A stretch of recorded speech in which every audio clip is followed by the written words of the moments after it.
Hi guys, welcome to True North. So today is the 28th of February 2024. हम करेंगे आज के current affairs. तो स्टार्ट करते हैं। तो हमारे देश के प्रधानमंत्री ने अनाउंस कर दिए हैं गगनयान मिशन के जो एस्ट्रोनॉट्स होंगे उनके नाम। ठीक है, तो नाम देखते हैं। तो 4 लोगों के नाम जो हैं अभी अनाउंस किए गए हैं। तो सबसे पहले हैं विंग कमांडर शुभांशु शुक्ला, दूसरे हैं ग्रुप कैप्टन अजीत कृष्णन, तीसरे हैं again group captain Angad Pratap और चौथा नाम है ग्रुप कैप्टन प्रशांत बालाकृष्णन नायर। तो ये 4 जो नाम हैं ये अनाउंस किए गए हैं। पीएम ने इन्हें एस्ट्रोनॉट विंग्स जो है अवार्ड किया गया, जिसे कि आप अंतरिक्ष यात्री पंख भी कह सकते हैं। प्रधानमंत्री ने इन चारों को जो है अवार्ड किया एस्ट्रोनॉट विंग्स। अब इनमें से ये जो हैं 4 लोग, ये इनको ट्रेनिंग मिलेगी, उसके बाद 3 पायलट्स जो हैं वो फाइनल गगनयान मिशन के लिए सिलेक्ट किए जाएंगे। इनके जो 4 नाम हैं हम एक ट्रिक से याद कर सकते हैं। एस्ट्रोनॉट साब, तो एस से आप शुभांशु, ए से अजीत, ए से अंगद और बी से बालाकृष्णन। ठीक है, तो थोड़ा सा यहाँ पे गगनयान मिशन के बारे में रिफ्रेशर देख लेते हैं। तो गगनयान मिशन जो है इंडिया का पहला मैन्ड स्पेस फ्लाइट मिशन होगा। इसकी अभी एग्जैक्ट डेट या कोई शेड्यूल नहीं है, 2024-2025 ही है। तो या तो दिस ईयर या नेक्स्ट ईयर जो है ये शेड्यूल्ड है। इसमें भारत जो है भेजेगा 3 male astronauts and 1 female robot जो कि हैं व्योममित्रा। ठीक है, अब एम है इस मिशन का लॉन्च करना एस्ट्रोनॉट्स को इनटू ए 400 किलोमीटर ऑर्बिट। तो जो ऑर्बिट होगी वो 400 किलोमीटर की होगी और 3 दिन का मिशन होगा, और साथ ही एस्ट्रोनॉट्स को सेफली रिटर्न करवाना इंडियन वाटर्स में is part of the mission. ठीक है, अब लॉन्च व्हीकल क्या होगा गगनयान मिशन के लिए? तो LV-M3 रॉकेट जो है वो होगा लॉन्च व्हीकल।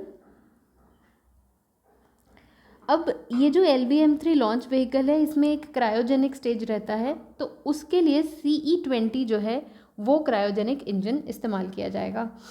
यहाँ पे साथ में ये भी देख लेते हैं कि अभी तक कौन से ऐसे देश हैं जिन्होंने सक्सेसफुली जो है मैन्ड मिशंस कैरी आउट किए हैं स्पेस में विद देयर ओन स्पेसक्राफ्ट। ठीक है, तो ऐसा तो होता ही है कि जैसे भारतीय एस्ट्रोनॉट है वो नासा के स्पेसक्राफ्ट में जो है स्पेस में गया। ठीक है, बट वो कौन से देश हैं जिन्होंने खुद के स्पेसक्राफ्ट में अपने खुद के देश के एस्ट्रोनॉट्स को सक्सेसफुली स्पेस में भेजा? तो ऐसे 3 कंट्रीज़ हैं, एक तो अर्स्टवाइल USSR आपका, फिर USA एंड चाइना। तो अगर हमारा गगनयान मिशन सक्सेसफुल होता है तो हम इस एलीट जो है लिस्ट का पार्ट हो जाएंगे। आगे देखते हैं नेक्स्ट आर्टिकल। तो देश के नए जो लोकपाल हैं उनका नाम अनाउंस कर दिया गया है। तो सबसे पहले लोकपाल जो है ये नेशनल एंटी करप्शन बॉडी है। ठीक है, एक ओम्बड्समैन की तरह एक्ट करती है इन दी केसेस ऑफ करप्शन। ठीक है, तो अभी जो हैं हमारे लोकपाल थे प्रदीप कुमार मोहंती। ठीक है, तो अब जो हैं नए अपॉइंट हो गए हैं, तो अजय मानिकराव खनविलकर ये जो हैं नए लोकपाल हैं। ये फॉर्मर जो है सुप्रीम कोर्ट के जज हैं जस्टिस अजय मानिकराव खनविलकर। अब जो लोकपाल है उसका अपॉइंटमेंट होता है प्रेसिडेंट के द्वारा। तो हमारे देश की प्रेसिडेंट जो है द्रौपदी मुर्मू, उन्होंने अपॉइंट किया है इनको AM खनविलकर को as the new Lokpal chairperson या फिर सिंपली लोकपाल। थोड़ा सा यहाँ पे लोकपाल और लोकायुक्ता के बारे में देख लेते हैं। तो सबसे पहले कैसे रिकमेंडेशन देखते हैं कि कहाँ से सजेशन आया कि लोकपाल जो है होना चाहिए देश में। तो 1960s में एडमिनिस्ट्रेटिव रिफॉर्म्स कमीशन जो थी उसने रेकमेंड किया या सजेस्ट किया इनका क्रिएशन कि लोकपाल जो है देश में होना चाहिए करप्शन के केसेस हैंडल करने के लिए। उसके बाद फाइनली मतलब बहुत सालों तक टेबल हुआ बिल, बट नहीं पास हो पाया। फाइनली जो है 2013 में लोकपाल एंड लोकायुक्त एक्ट जो है पास हुआ। तो लोकपाल जो है आपका national level anti corruption body है और लोकायुक्ता जो होती हैं वो स्टेट लेवल पे होती हैं। तो ये दोनों ही स्टैट्यूटरी बॉडीज़ हैं, यानी कि एक्ट है, इनकी बैकिंग में लॉ है। जो देश के पहले लोकपाल बने वो थे पिनाकी चंद्र घोष। ठीक है, अभी हमने देख लिया AM खनविलकर बने हैं। थोड़ा सा यहाँ पे लोकपाल और लोकायुक्त के बीच में क्या डिफरेंस होता है इधर भी देख लेते हैं। तो जैसे कि मैंने आपको बताया, तो जो लोकायुक्त होता है वो स्टेट लेवल पे, जो लोकपाल होता है वो नेशनल लेवल पे।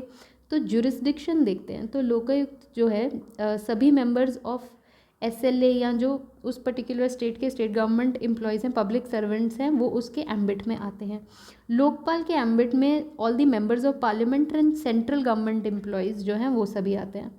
जो लोकायुक्त है उसका अपॉइंटमेंट होता है गवर्नर के द्वारा। जो लोकपाल का अपॉइंटमेंट है हमने अभी देखा कि प्रेसिडेंट के द्वारा होता है, ठीक है। अब लोकायुक्त जो होता है वो 3 मेंबर बॉडी है, और लोकपाल जो है ये मैक्सिमम ऑफ 8 मेंबर्स होते हैं लोकपाल में, ठीक है।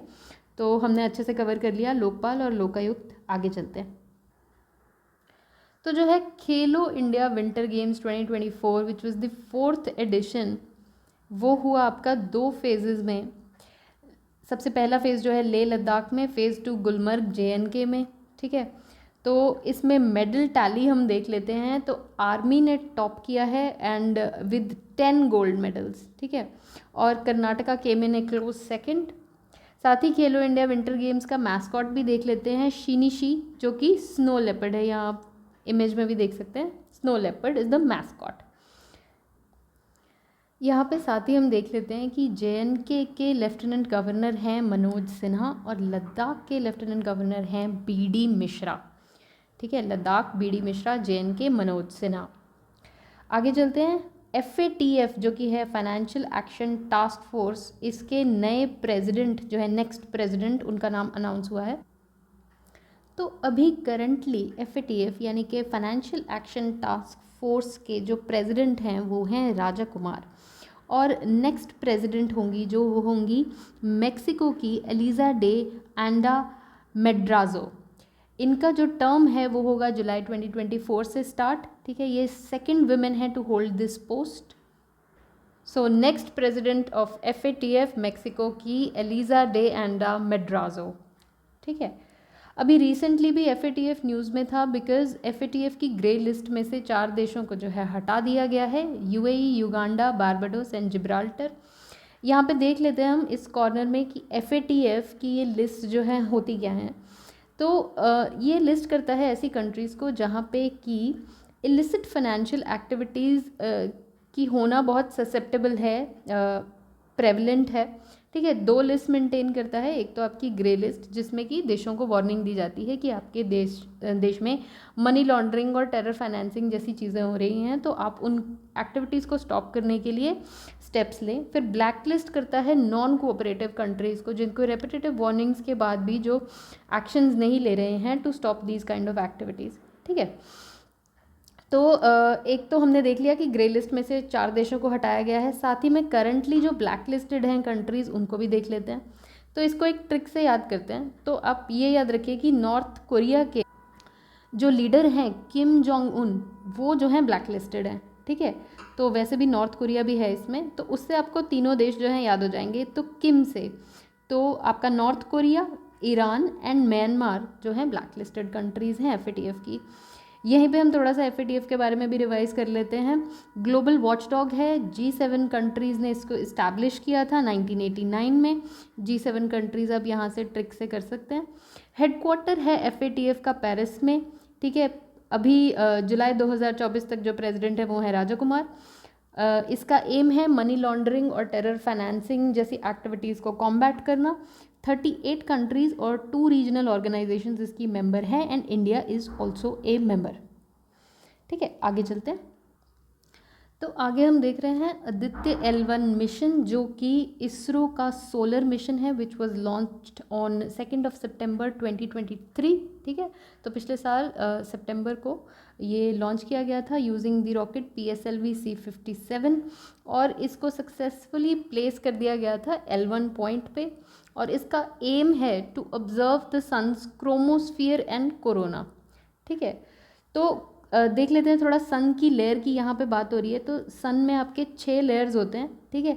तो जो आउटर मोस्ट 2 है ना, क्रोमोस्फियर एंड कोरोना, आप इमेज से भी देख सकते हैं, कोरोना, क्रोमोस्फियर, ठीक है। इन दोनों लेयर्स को ऑब्जर्व करना इसका एम है। बाकी की लेयर्स भी आप देख सकते हैं, core, radiative zone, convective zone and photosphere. तो 6 लेयर्स हैं सन की। तो ये अभी करंटली क्यों इन न्यूज़ है? तो आदित्य L1 में एक पेलोड है called the plasma analyser package, ठीक है, या पापा पेलोड। इसने डिटेक्ट किया है impact of coronal mass इजेक्शंस on the solar wind. तो सन की जो आउटर मोस्ट लेयर होती है कोरोना, उसमें से जो है प्लाज्मा और मैग्नेटिक फील्ड के जो है लार्ज एक्सपल्शंस निकलते हैं, ठीक है, और उसका फिर इम्पैक्ट होता है सोलर विंड के ऊपर। तो उसको इसने डिटेक्ट किया है, तो that is why this is in news. यहाँ हमने आदित्य L1 मिशन के बारे में रिकैप कर लिया। यहाँ पे हम L1 पॉइंट को भी समझ लेते हैं। तो लैग्रेंज पॉइंट्स होते हैं, ठीक है। यहाँ पे इस तरफ जो इमेज है इसमें आप डिफरेंट पॉइंट्स ऐसे देख सकते हैं, जैसे L1, L2, L3, L4, L5। Now when there are two large orbiting bodies involve, इस केस में the sun and the earth, ठीक है, तो छोटे मास वाले ऑब्जेक्ट्स के लिए, जैसे एक सैटेलाइट जो हो गई उसका बहुत ही कम मास होगा in comparison to the sun and earth, तो उनके लिए कुछ ऐसे पॉइंट होते हैं जहाँ पे कि इक्विलिब्रियम रहता है, जहाँ पे they can be in orbit around a particular body, ठीक है। तो L1 पॉइंट पे हमारा आदित्य L1 है, ठीक है। नेक्स्ट हम देख रहे हैं नेशनल साइंस डे। तो ये सेलिब्रेट किया जाता है 28 फरवरी को। इस साल का इसका थीम है इंडिजिनस टेक्नोलॉजीज़ फॉर विकसित भारत। तो ये जो डे है ये कमेमोरेट करता है the discovery of the Raman effect bye sir CV Raman on 28 Feb 1928, ठीक है। उनको अपने कंट्रीब्यूशन इन फिज़िक्स के लिए नोबेल प्राइज़ भी मिला था 1930 में, और उसके बाद भारत रत्न मिला 1954 में। तो 28 फरवरी नेशनल साइंस डे। आगे बढ़ते हैं। MC13 ऑफ WTO यानी कि वर्ल्ड ट्रेड ऑर्गेनाइजेशन की 13वीं ministerial conference, 13th ministerial conference of the WTO, ये स्टार्ट हुई है UAE के अबू धाबी में, ठीक है। और यहाँ पे जो इंडियन डेलीगेशन था, it was led by commerce secretary Sunil Barthwal. थोड़ा सा देख लेते हैं कि WTO की मिनिस्ट्रियल कॉन्फ्रेंस जो है क्या। तो ये WTO की top level decision making body है। ये हर साल मतलब हर 2 ईयर्स में मिलती है, ठीक है। तो trade ministers from around the world जो है इसमें पार्टिसिपेट करते हैं, जैसे कि हमारे कमर्स सेक्रेटरी सुनील बर्थवाल इस साल पार्टिसिपेट कर रहे हैं। ये करंट जो ट्रेडिंग सिस्टम है उसको एनालाइज करती है, ठीक है। यहाँ पे साथ ही इसके फंक्शंस भी देख लेते हैं। तो डील करती है with the rules of WTO, जो है डील करती है with the rules of trade between Nations और ट्रेड डिस्प्यूट्स को सेटल करती है, ठीक है। जो WTO है आपका एस्टैब्लिश हुआ था जनवरी 1995 में अंडर द मैराकेश एग्रीमेंट।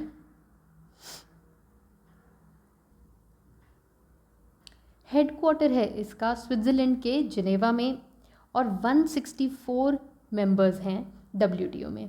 अभी करंटली WTO के डायरेक्टर जनरल हैं नगोजी ओकोंजो। एक तो she is the first woman to hold this post and also the first African Nigerian national to hold this position, ठीक है। तो ये हमने WTO के बारे में देख लिया स्टैटिक डेटा, और साथ ही हमने देख लिया कि 13th मिनिस्टीरियल कॉन्फ्रेंस जो है वो स्टार्ट हुई है अबू धाबी में, ठीक है। आगे चलते हैं मिसलेनियस सेक्शन पे। तो legendary ghazal singer Pankaj Udhas, he has passed away at the age of 73 after a prolonged illness. तो ये आप देख सकते हैं पंकज उदास, ठीक है।